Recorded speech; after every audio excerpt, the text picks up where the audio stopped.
accountability B. Up first, we have bear squat to push-up. Now this sounds more intimidating than it is, but we promise you can do it. And if you're not quite here at this level yet, we'll show you the modification for this, so don't worry. So from here, again, we've talked about this before, we want a nice, tall, long body, as if I'm pulling a string out of the top of your head, so she's nice and long. Also, we don't want any concaving, so we don't want any part of the hips or the spine or the head to fall. We want everything pulled up towards the ceiling, right? So we have nice engagement so that we're not losing any of that core work that we're working so hard for.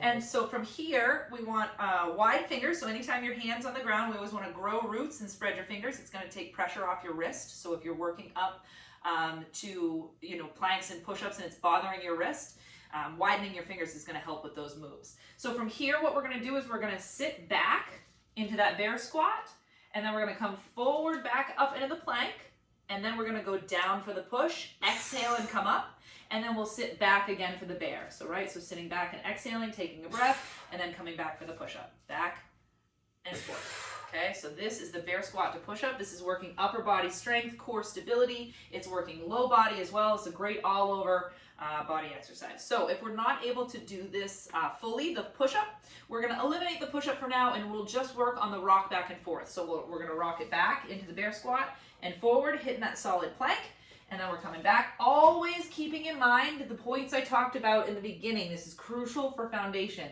Making sure the hips stay stable, not dropping the spine, not dropping the head, because these are things that as we get tired, they start to happen, they start to creep in. So make sure that you're keeping an eye on that.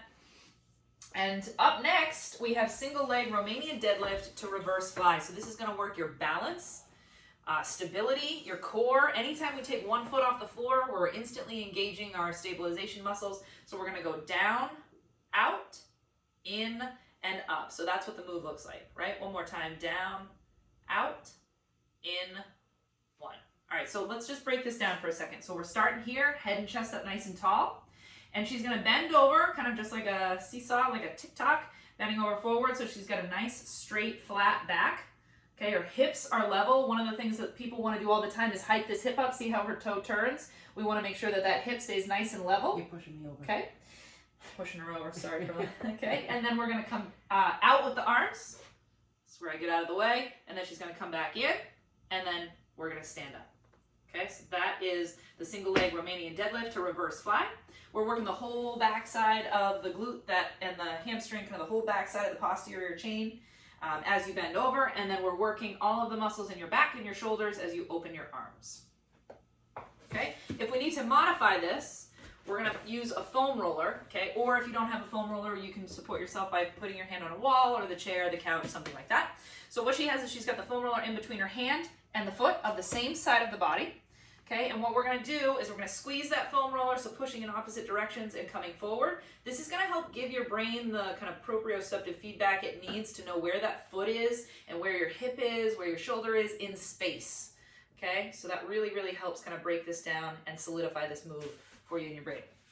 So that's the modification for that move there. Up next, we have a move that's called pull the anchor. So this is going to help work your cardio. This is also going to work your whole core, front and back. So your core kind of goes from your shoulder to your hip and wraps all the way around the body. It's not just your six-pack abs.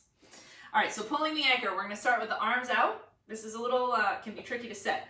So, and then we're going to lean to one side, bending that knee. Okay, so you're setting up for the middle. So that's the middle spot.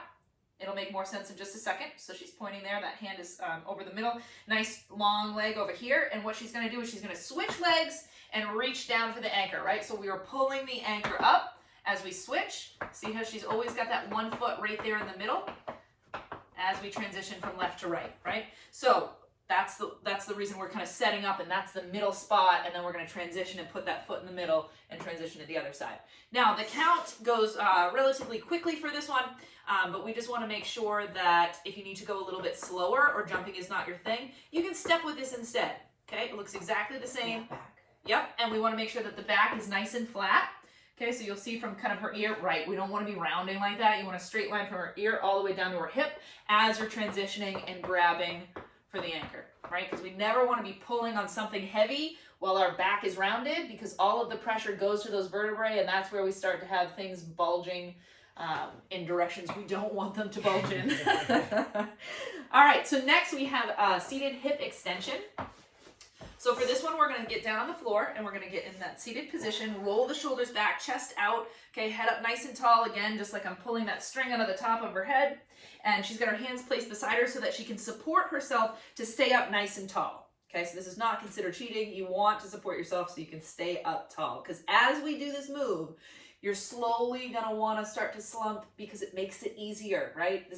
People just have a natural tendency to do this because the body wants to always get away with the easiest thing. It's how our brains are programmed. So what we're going to do is we're going to take and we're going to lift one leg, keeping that leg as straight as you can. Big exhale, you hear it, and we're putting it back down. Now this may look like a very small, minuscule, very easy move, but I assure you if you're doing it right, you're going to feel this light up the whole front of your quad, maybe a little bit in the hip flexor. Yep, and she's done about 3 now and she's on fire. So we're going to be doing about 10 of these. And again, you're constantly going to hear your coach saying, sit up nice and tall because that's the piece. And here's the deal. One side, you may find, and this is very common, and this is always something we're laughing about, one side might come up a little bit higher than the other. So watch Perla here. We've got one side here where she's super strong. She's lifted it as high as she can. Look at the difference between left to right. That means we've got some type of inconsistency. There might be some type of imbalance going on from left to right. And that's why we want to train these unilateral movements so we can strengthen those things so we can stay ahead of it. So that is seated hip extension. All right, uppercuts are up next. This is more of an isometric move. So she's getting down into that athletic stance. Nice hop. She's getting down to that nice athletic stance, making sure that her knees are tracking with her toes. Okay, so that her toes aren't pointed out and her knees aren't buckling inwards. We got things tracking nicely, and we're going to exhale and uppercut and hook, exhale and uppercut and hook, right? So we're doing this with power and with speed, and then we're stopping it, right? And really focusing on engaging all of your core muscles, your hips, your glutes, everything top to bottom should be like a solid rock. What else am I forgetting? Anything? No. Okay, awesome. All right, so those are uppercuts, and that's accountability B.